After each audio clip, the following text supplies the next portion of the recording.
Good morning, everybody. I think we can start. Thank you guys for joining us this Tuesday afternoon at 3 p.m. Central Standard Time. So what we're going to be doing is this is round 2 of our virtual workshops, and today is our aquaculture business workshop.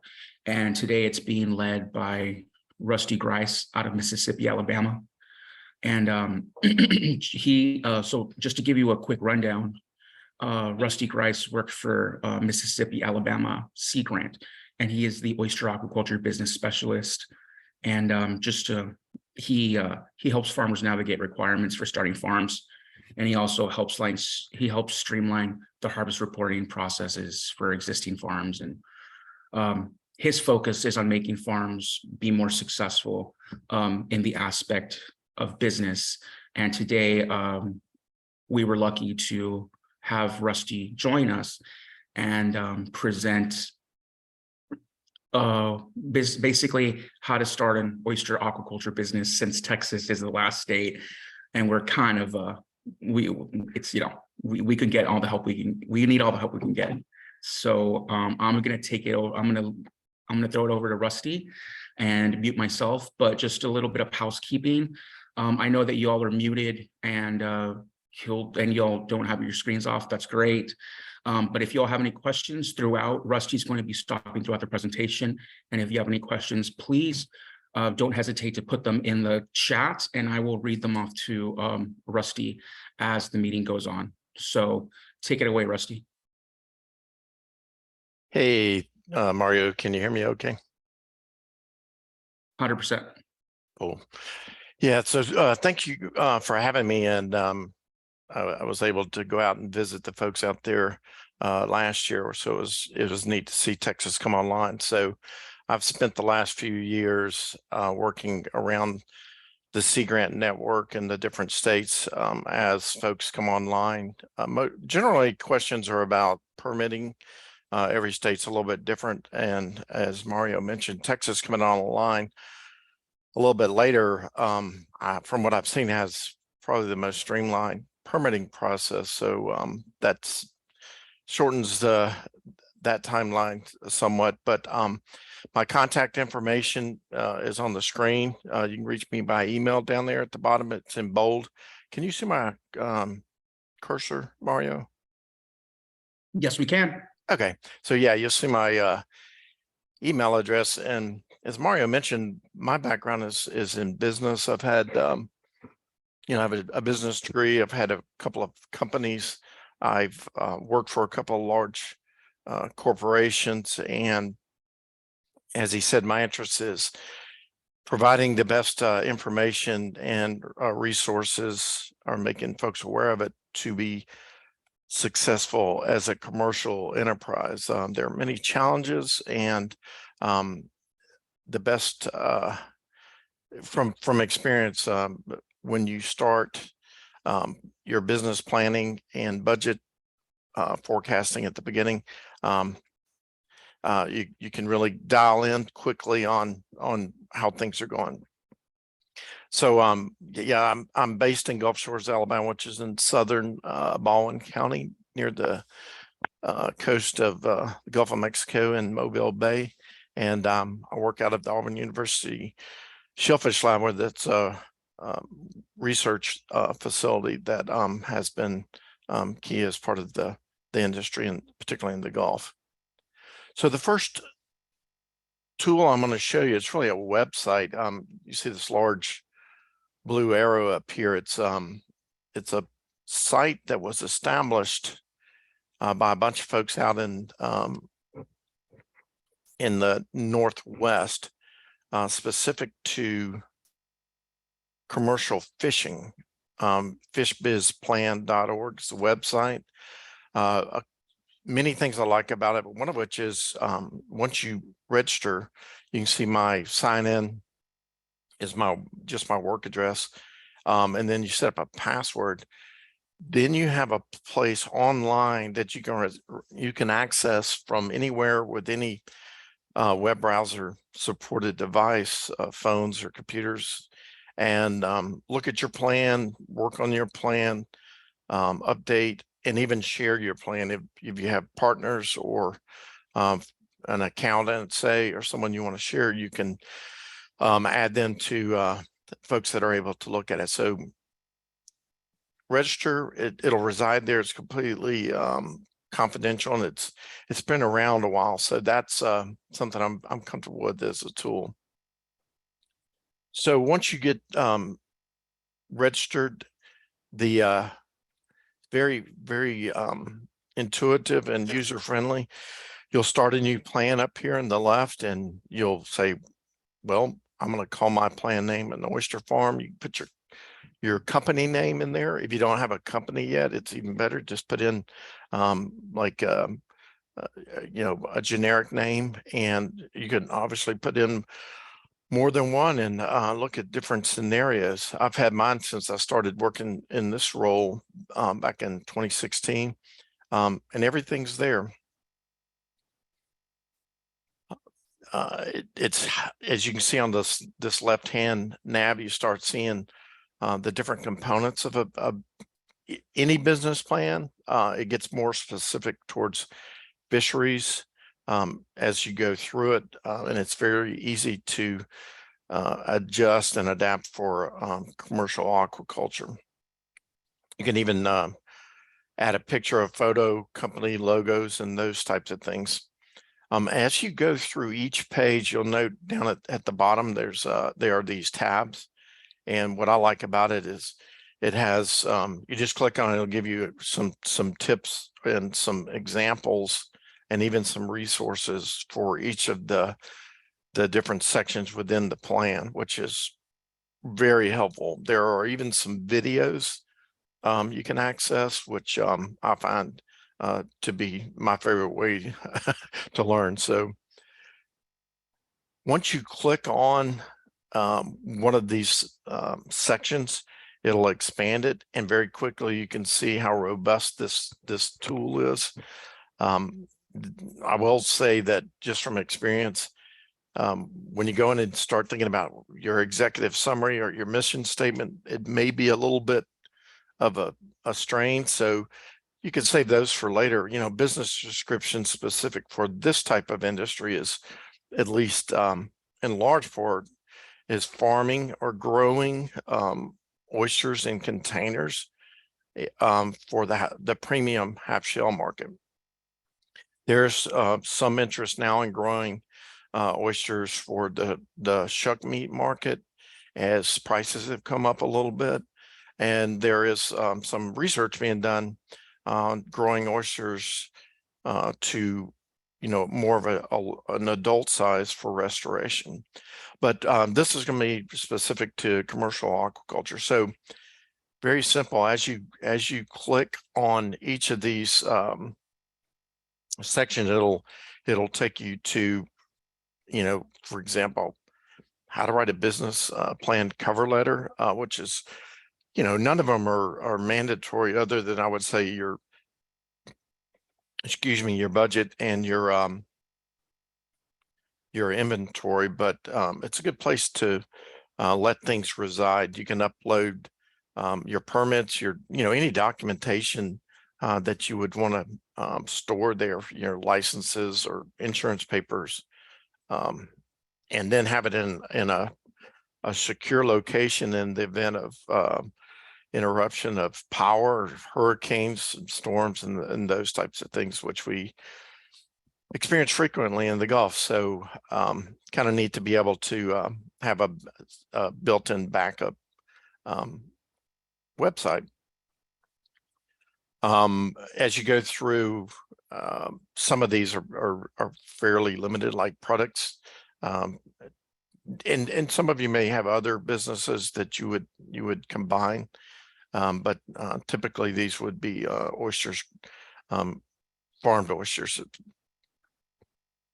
All right, so as I said, as you begin to dig into this, you'll see it gets, I would say, pretty complicated quickly. That being said, as you become more comfortable with financial planning and spreadsheets, and look at the tutorials here. They can be beneficial a little bit later. In this hour, I'll show you a budget tool that is a little more simplified and custom to off-bottom oyster farming. So again, as you click on these, it'll launch examples, and those you can download and practice with, and then upload them back. I will say, as with any of the spreadsheets you work with, save a copy, the original draft, and then use that one to do different types of modeling, but always saving a copy of the original, because once you start loading information in the spreadsheets, it's hard to get it all the way back to the original format. All right, so this is the beginning of the financial spreadsheet I launched. As you see on the tabs on the bottom, there are all of the things. It's very comprehensive to build a balance sheet for a business. Again, for some of the smaller operators, it's probably a little much, but if you go through and just add your assets, your gear, your vessel, your vehicle, and those types of things, it'll track them, and it'll flow through to those different cells in the final balance sheet. So this is another look at one of the tabs where you can look at very simple guidelines and references for writing business plans, and all of the things you see there. And again, instead of trying to, I found that, instead of trying to sort of Google around and look at some of the other resources out there, it's easy just to come here and not only have everything that your business would be looking at reside here, but an easy way to look at examples and find resources. This is as you get to the more of the detail on the balance sheet, it gets a little busy pretty quickly, but it's pretty intuitive. I mean, you have bank account and financial information, your cash. If you have any outstanding payments due to the processors, etc., a place for all of your other assets, if you just decide to put them in there as part of a balance sheet. We've had farmers that over the years have grown their operation to the point where they would need something along these lines to show their loan officer at the bank in order to access a line of credit or establish a line of credit and access capital. So again, these are the types of things you want to do early on in your venture, so that you don't have to work backwards over a period of time. Again, as you begin to populate the different tabs, you'll end up with your cash flow statements or your income statements and cash flow summaries for periods of time. And then based on that, obviously you can do year-end reporting. I will say that I have a personal accountant that I have used over the years for both personal and business accounting. It's worth a few $100s a year to have someone not only review these, but actually help with filings. That's my opinion. I should have given a disclaimer up front. Mario and I and the other extension specialists we don't give advice. We are resources, and we're, that's basically my disclaimer, that if I misspeak or seem like I'm suggesting things, the effort's more is to make people aware of the tools and resources that are available. Probably, well, just as quickly as I say that, I was about to make a pretty bold statement, but my experience is that for this type of industry and most commercial ventures, knowing at any and all times what your inventory is, not only of your equipment, but of your livestock, your animals, or your products, is essential. With that, oyster aquaculture is unique in that you typically buy very small oyster seed from seed suppliers, and that is can be somewhat challenging when in the sense that when you, let's say you order 100 or 200,000 seed and they ship it in a cooler to you, and you look at it and you're like, yeah, that's a lot of seed. But if it's 180,000, excuse me, or 220,000 seed, you need to know that up front. So there are some other seed counting resources available, and we can point you in that direction. But it's not a simple thing to count seed, and that's not a reflection of seed suppliers or farmers. It's just it needs to be agreed upon when you take delivery. So if you start with, X, you want to go through the year, and as you see mortality, you reduce that from the inventory. And then of course, as you sell product, you reduce that from your total inventory. And then when you buy more seed, there you are. And the reason that, aside from the business management significance of inventory, we have seen with different environmental events such as hurricanes or freshwater inflows and other natural occurrences, the USDA and the Farm Service Agency has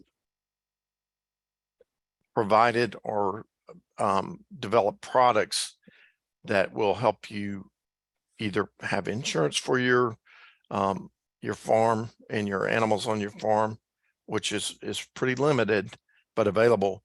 But there's also an emergency relief product through the USDA as well, and that's in the in the event of a some natural occurring event which causes significant mortality. That is a relief program. That's not something you prepay for.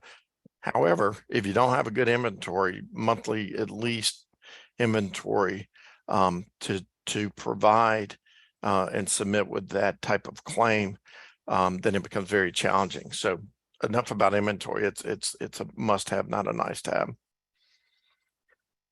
And most of the farmers that I work with are sort of owner-operator. So you'll have a farm owner, and they'll have a couple of acres, and they will occasionally hire seasonal help. And then we got a couple of larger operations in the Gulf that now have full-time employees, hatchery employees, nursery employees, farm managers, et cetera. So that's you're crossing into a much more involved process once you put people on payroll.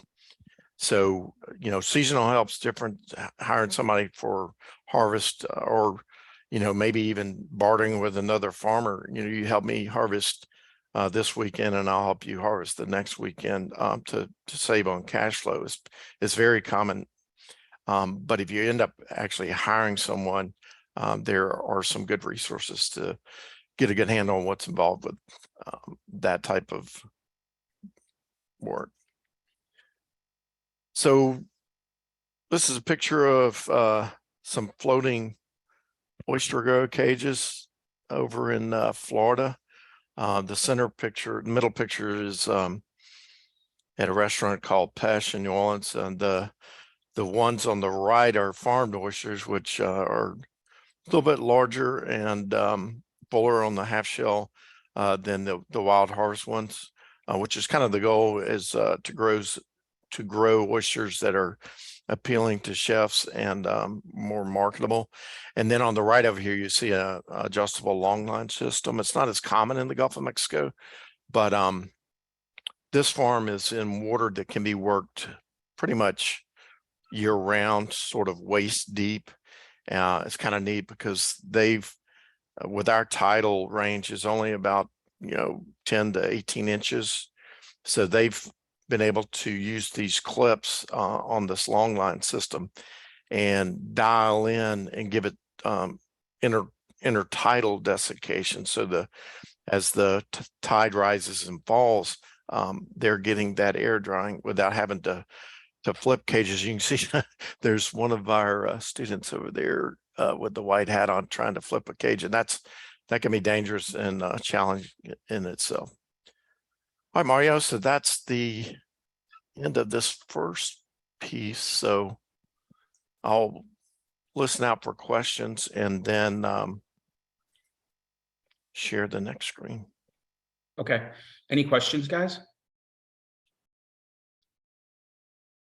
Okay. So Rusty, real quick about that uninsured. I actually do have a question. Sorry, I just came off mute. Go ahead. This is Riley Cook. How's it going, Russell? Thanks for presenting this with us. My question was taking it back to the inventory tracking. Like, let's say, we have a black swan event, as you called it, or a natural disaster. And for some reason, that reason we needed to take advantage, I think it was the USDA business relief fund. And you had mentioned that having basically what my understanding is like a ledger for your inventory to present to them. Can you confirm that and offer like a little bit more context of what that would look like? Is that like a report? Is that a snapshot? Is that taking advantage of a system? Does that include like statements with, let's say, your balance sheet with inventory on hand? All of those I have seen used, as well as I've seen written business plans on spiral notebook paper and inventory done that way. It's not an opportunity to audit or to be critical of the type of tracking. It's just that, like we had Michael back in a few years ago in Florida, there were farmers who had no records, and they were looking for some type of what I would call a relief program. If you don't have any records, then that's just not a, there's just not a way forward. And then there's all the way up to some of the apps that you can use on your phone for, they're pretty cool. And I won't mention company names. They're pretty easy to find, but those are the types that you can use a physical or a GIS map of your farm location and locate your lines, and then click on your different baskets or bags or containers and adjust your inventory. It's pretty cool too, because you can schedule desiccation and harvest and those types of things. So what I'll do is, and I think Mario has it, but make sure after this call, there's a link to the copy of the programs I'm talking about, and they're pretty straightforward. In fact, the one that is called ELAP, ELAP, not I hate acronyms, but that's what it is. But that one actually has been around for many years. After the freeze in Texas, I think it was in 2020, that killed off a lot of the farmed redfish, they started including fish and shellfish in this program. And again, it's been typically it's been used over many years for freezes and those types of, for row crops or orchards, for freezing orange groves or peach trees or what have you. And because of that freeze in Texas a while back, they have begun to include both any type of fish or shellfish grown in containers. So that's ornamentals, shrimp, and others. So good question, and we'll follow up with that. Any others? Just to add to that, so yeah, the older one was the NAP program through the USDA, and the new one's the ELAP. But we've been talking to people that were very familiar with, obviously it's through the USDA, and like Rusty was saying, that as of last year, or about a year and a half ago, they deemed oyster aquaculture a crop, which I've talked to many of you. Many of y'all are familiar with this, but because it's actually a crop, just like cotton, sorghum, soybean, whatever, you can actually get USDA loans through the Farmer Service Agency to actually start your farms at a low interest rate. And a couple of farmers in Texas have already done that. But the only caveat with the ELAP program, obviously it's free. You sign up for it, but they will not cover you until your third harvest, because they just want to see that they know what you're doing, kind of thing. But it's a pretty good program, and you all can, I have the resources and so does Rusty. So anyway, Very good. All right, Mario, can you see our spreadsheet? yes, we can. Okay. So this is a very simple, I'll say simple, simplified spreadsheet on how to use for yearly enterprise budget and also to determine startup costs. I will acknowledge that you can see down here the little asterisk. This is based on work done at the University of Maryland by a group of well-known experts in agribusiness and aquaculture. With permission, I modified it so that we could use it when we were doing our workshop and courses. When you have a chance, take a look at the University of Maryland Sea Grant and this fellow, Matt Parker. They typically work with larger operations in many cases. But when I first started, we were doing a workshops and training course in Mississippi. And their oyster park at Deer Island, just south of Biloxi, has 2-acre plots, which is nice because they had it pre-permitted through the Corps of Engineers. And then if you completed the course, then you're able to obtain a lease in that park.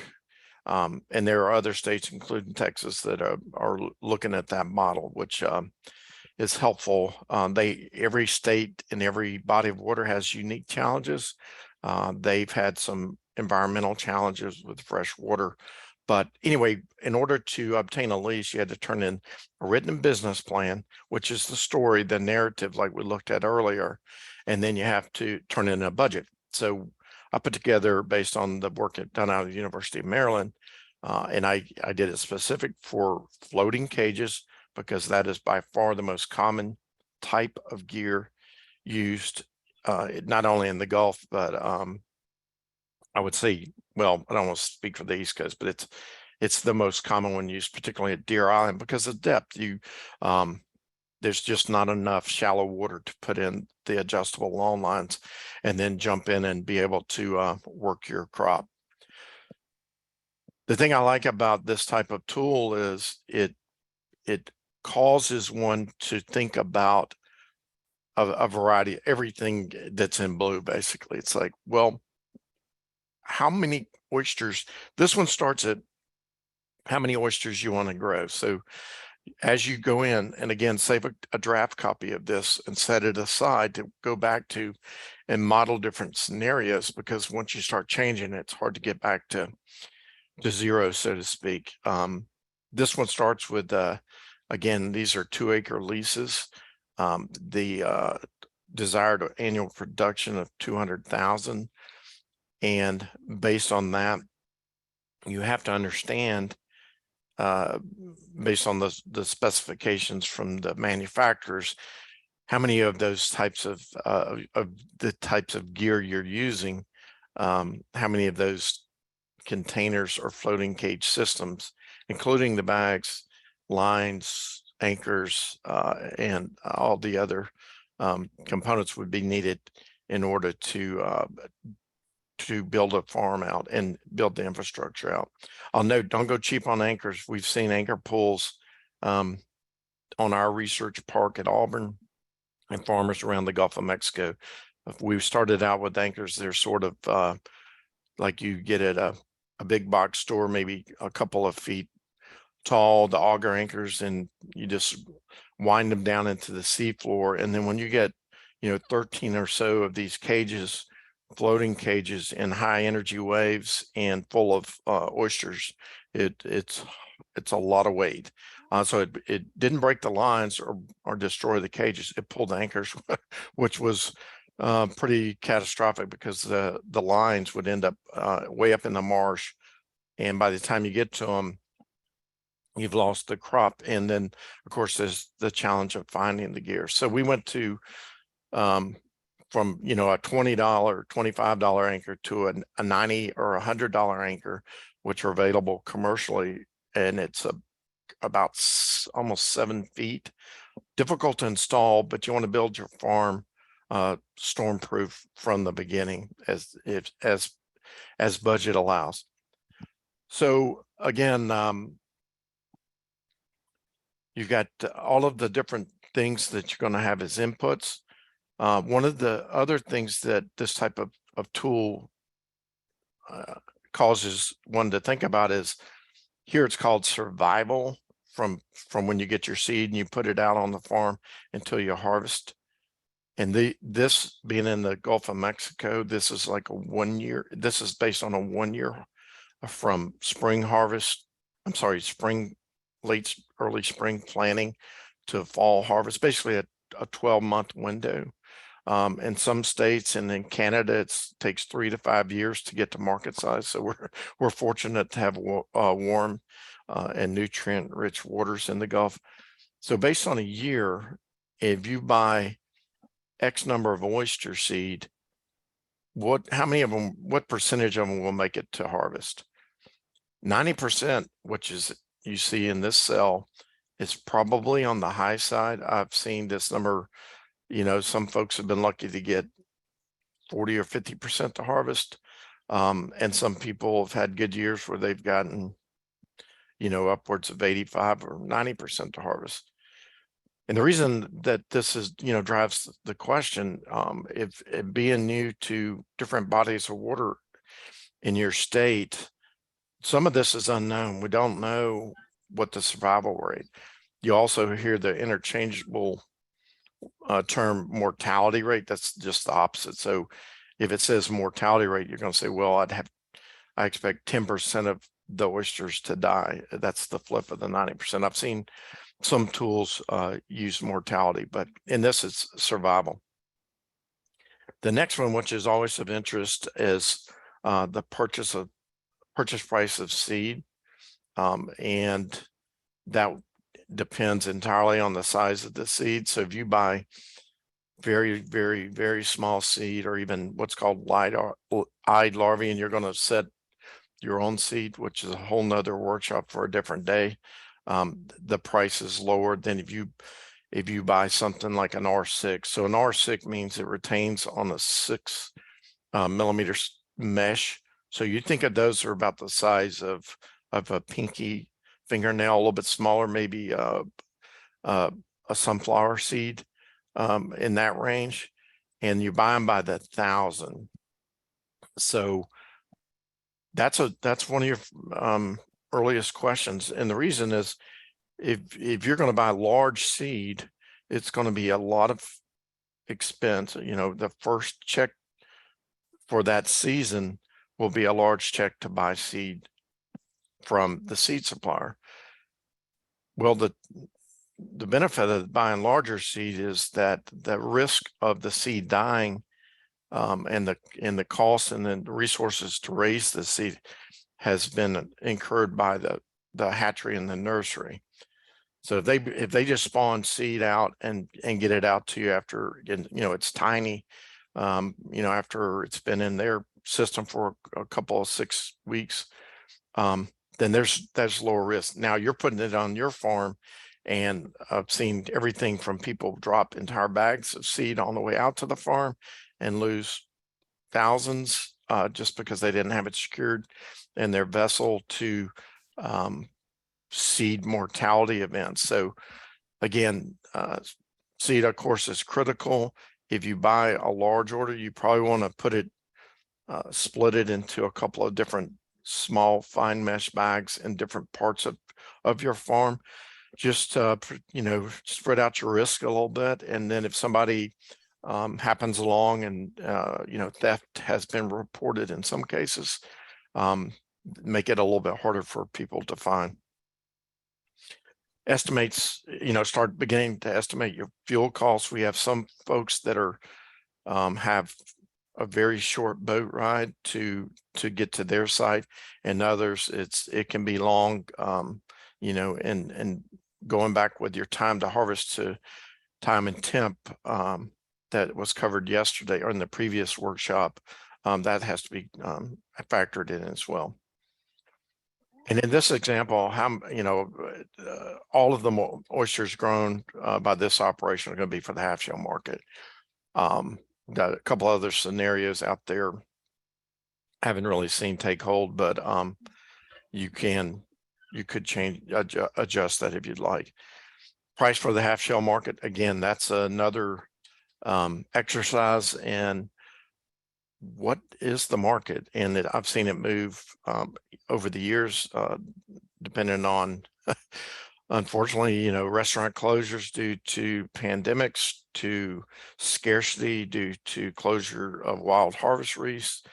But again, this is typically for the premium half shell market, and every state is a little bit different. Every farmer operator is different. And so finding out what the market price or what you feel like you can obtain for your oysters is very important, obviously.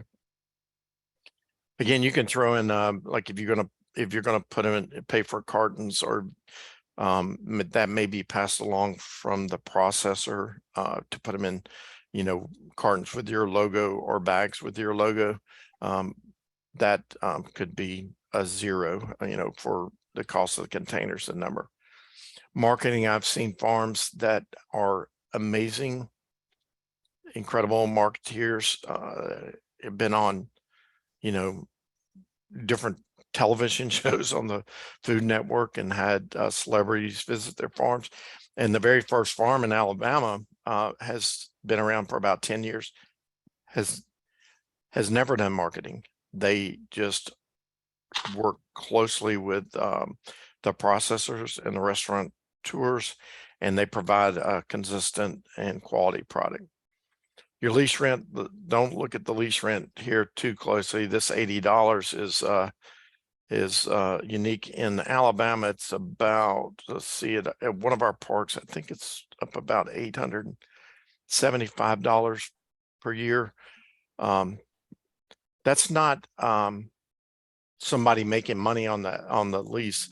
That covers maintenance for this particular scenario, it covers maintenance of the park, meaning the pilings, the markings for the Coast Guard, the lights, etc., as well as more than half of that goes to, in our state, it goes to state lands for use as a fee. So understanding that is part of this exercise as well. Labor is always a little bit tricky because, again, many of our folks are owner operators, so they don't hire somebody year round, and so they will put a general labor rate in as $0 per hour, or they'll put in a labor rate and then change the number of weeks per year down to 4 or 8 or 2 or something, just to reflect when they have seasonal help. Almost all of our farms, our owner operators, said they don't have I'd say a farm manager or a supervisor labor rate. If you would prefer to, put yourself in as a supervisor or owner operator rate, and you want to pay yourself in a regular period, weekly or monthly, then there's a place for that. In farming, in this type of industry, it's a sort of a harvest cycle. So you pay out expenses through the year with very little cash flow. And then as you begin to harvest later in the season and sell product, then you start realizing some income. So that's something definitely to think about. How long will it be, and how much money will you need to spend, how many resources, and how much of your time will you put in before you start seeing revenue. And there are unfortunately cases when we've had events and folks don't see any revenue. We've had 100% mortality events. And those are important scenarios to look at it. If those are, you know, if you're in a scenario where you're risk averse, then it's fine. Understand that up front and build it into your modeling. Insurance is, it varies by state. If you're in an oyster park like the one in Mississippi, they have what is typically would be called sort of a slip and fall insurance, meaning if somebody is out there on your, not somebody driving a boat around or through or fishing on your farm, but somebody that's out there working, or if you sell product and somebody it causes illness, there are some types of insurance to you know, in the case of one of those events, to cover the company. That is varies by state and by farm size. Harvesting license vary by every state, permit fees as well.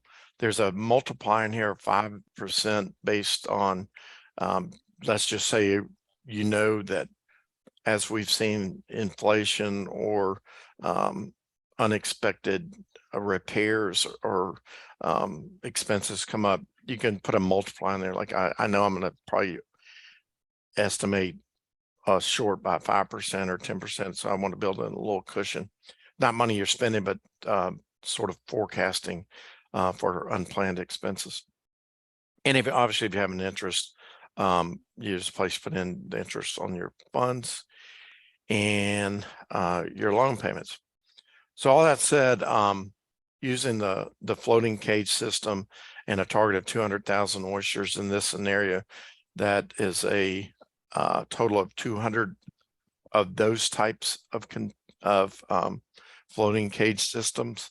And you remember we talked about a 10% mortality rate. So in order to get 200,000 oysters to harvest, you would need to buy an additional 10%. So I'm going to try to move on a little more quickly. That's probably the most important page. But once you get that information knocked out, then you've done a lot of the work. Next, you're just like, hey, what am I gonna have to spend in order to start the farm? If you have a vessel, or if you need to acquire a vessel, you can say, I'm gonna buy one skiff and it's gonna cost 10,000. Same for you know, tubs or harvest baskets if you need those on the vessel. If you have a truck, I'll put 0 in here because most folks already have a working vessel and a vehicle to haul it around. As we put on the first tab, the number of oysters in containers required is 200 for a 6-bag floating cage. This price is old. I think that number is probably not $220.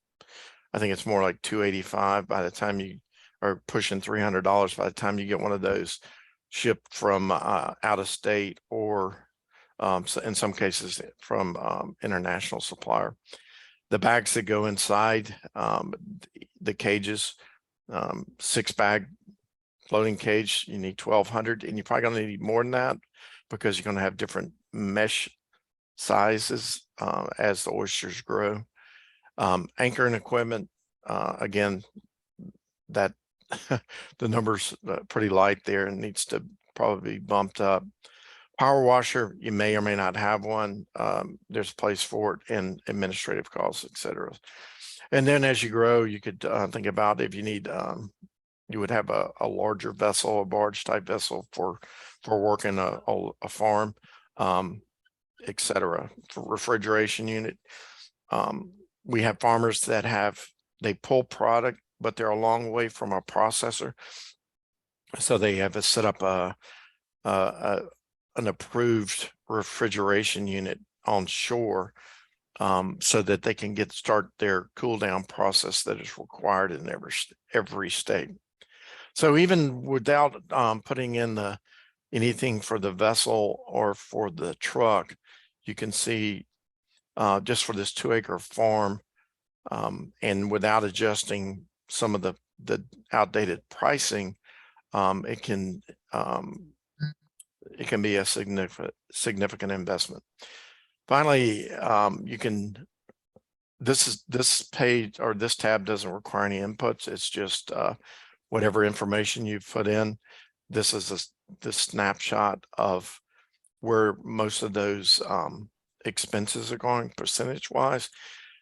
In almost all cases, labor is going to be your highest cost, just above or well above seed.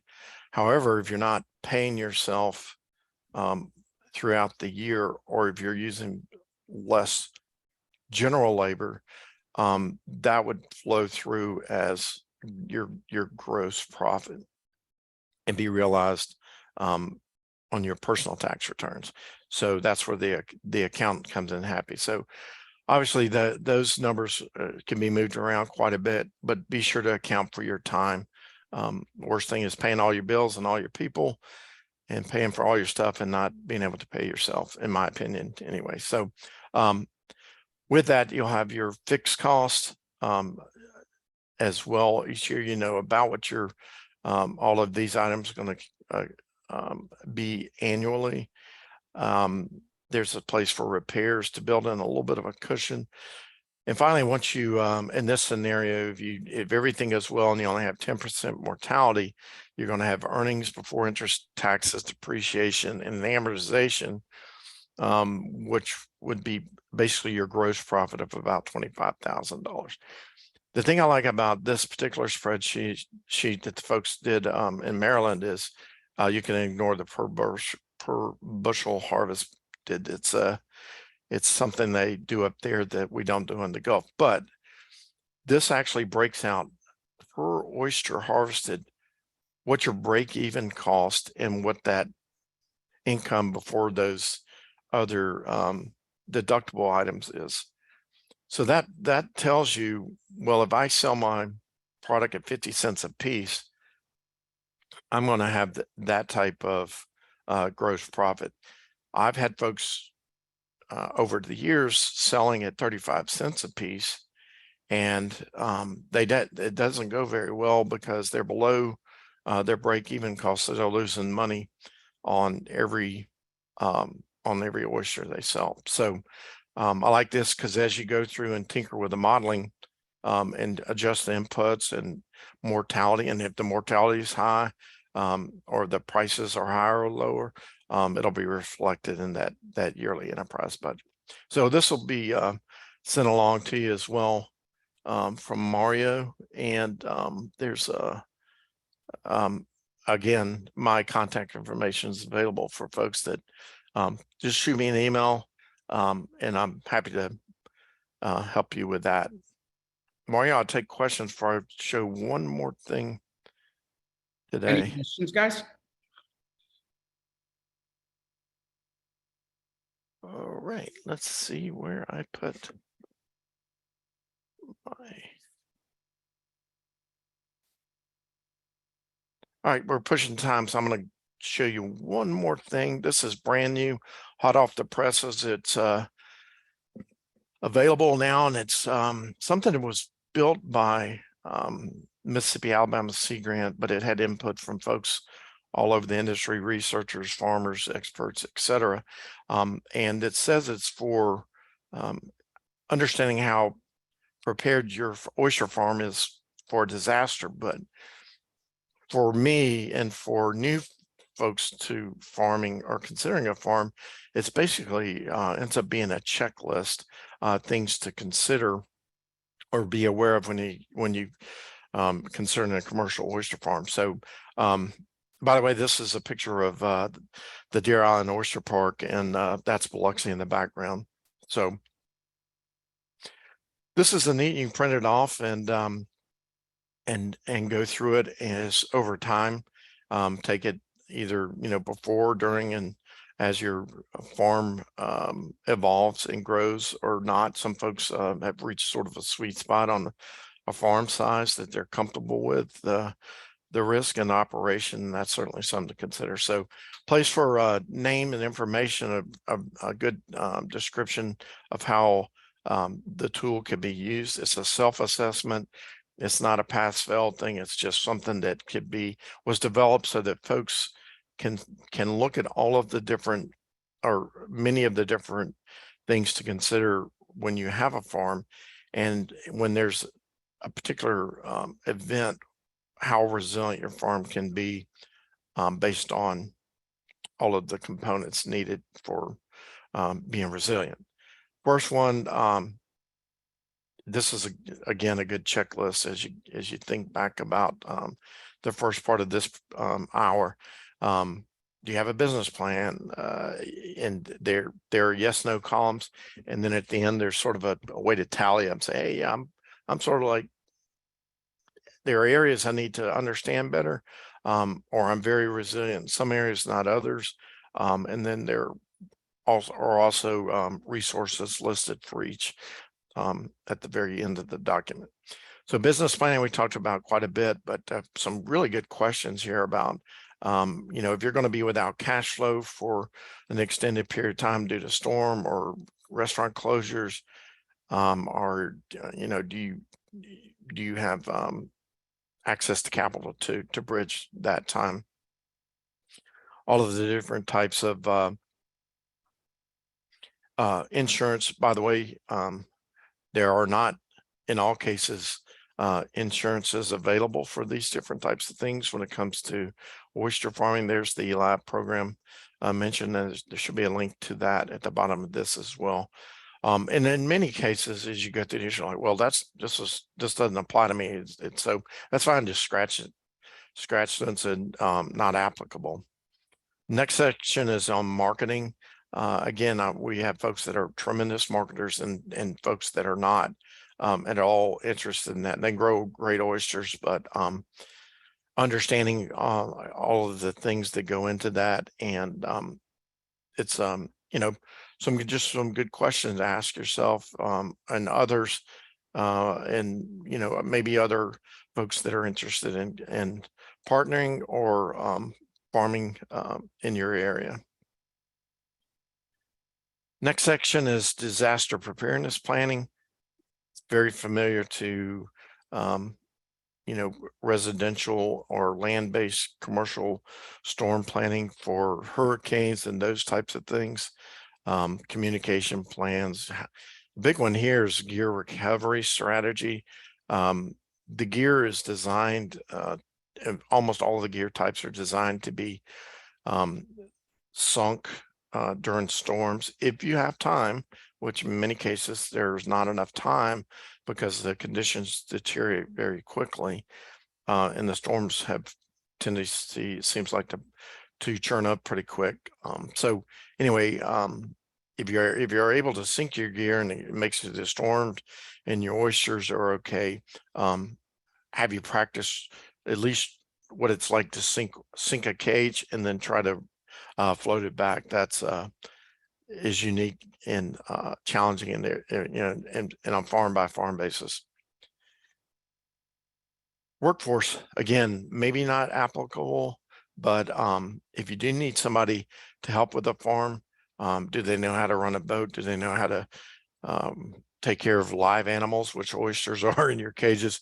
If they flip your cages over for desiccation and air drying and forget about them for a couple of days, they're probably, in the summertime, there's going to be some mortality, or at the very least, it's going to require resubmersion as determined by the authority in the state. So good workforce and employee questions.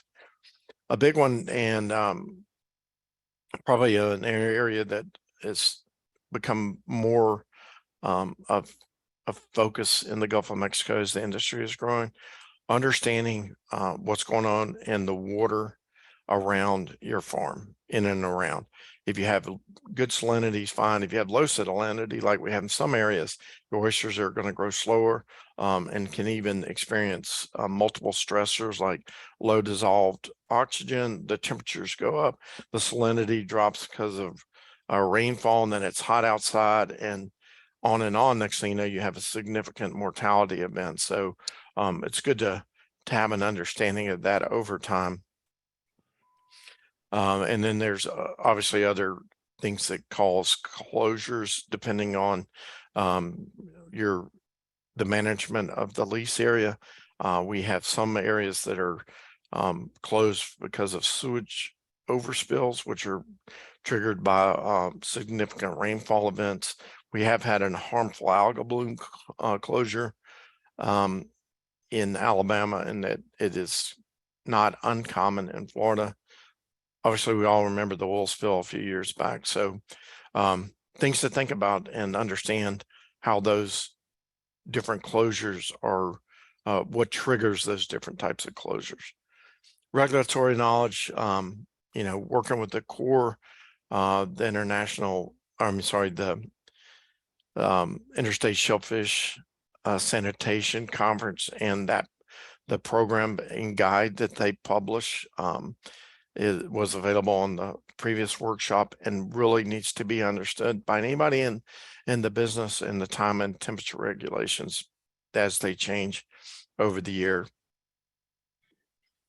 But let's see. And then finally, yeah, there's it's not something that is required or, doing a self-assessment. It's interesting to note as you go through it, what areas of these different sections do I feel like, early on, I need to understand all of these. And there are folks like myself and Mario around the country, and online resources, agencies, et cetera, to get more up to speed on all of these different topics. So it's a lot of information, but there's a little bit of an interpretation of your results. And then maybe write down some of the things. I want to attend workshops. I want to join associations. I want to get to know farmers in the industry.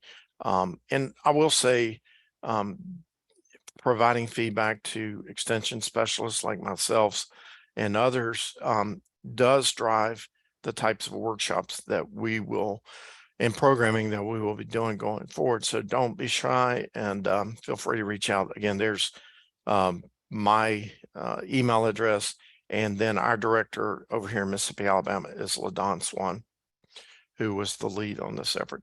At the bottom, you'll see these are sort of specific to our area with Alabama and Mississippi, but it's interesting at least to noodle around on these different sites. The business plan, a very simplified version that's by Small Business Administration.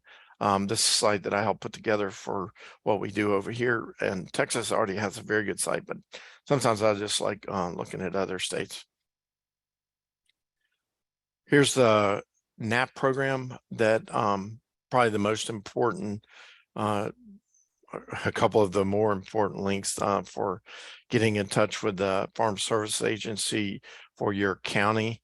And you have to register your farm for these programs. Not a very difficult process, but it is required. And then the ELAP, which is Emergency Assistance for Livestock, Honeybees, and Farm Raised Fish. There's a link to that brochure with how that program works there too. There's your Fish Biz Plan link that we talked about at the beginning.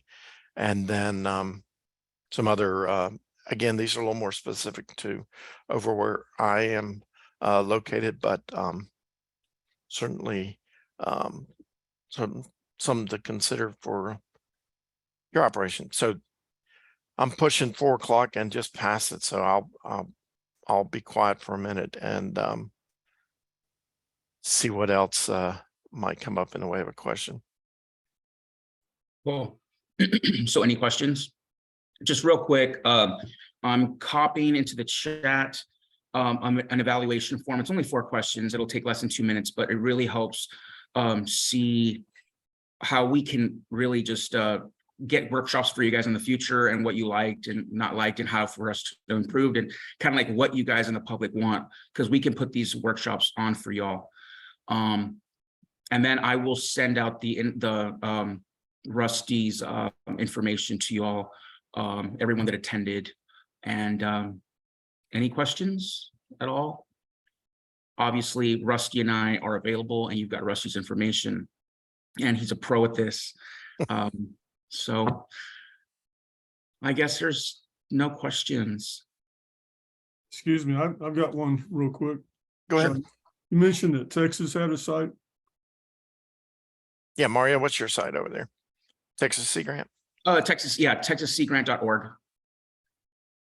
And I'm surprised to hear that Texas has what is considered to be a pretty streamlined permitting process, because what I've heard, it was kind of cumbersome and expensive. Do you know what the average cost is to get into getting a permit from, I've heard somewhere around $30,000 or something like that.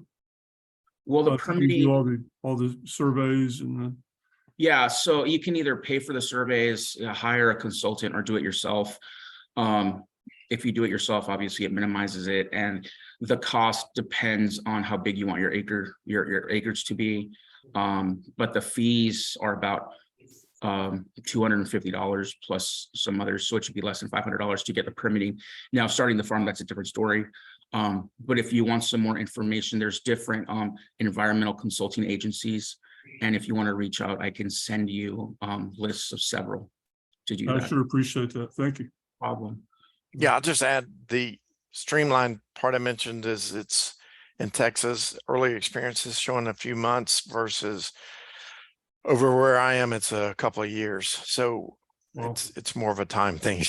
And the costs, at least for the Corps of Engineers and the state lands agencies, are not prohibitive. Yeah. That's good. So we're not designated to aquaculture use zones. It's more harvesting areas that are open for wild harvests are also are open to farmers. So thank you, Rusty, for saying that Texas is actually doing pretty well on the streamlining, because we're really working on that. And compared to some other states where I heard that it takes about sometimes 2 years to get a permit, Texas, it's not as bad as it is in the Texas Monthly article that just came out. So yeah. Great. Thanks. Don't be shy. You know where to find me, folks. So weekends, nights, anytime, just and I see some familiar folks on here. So yeah, happy to help. Okay.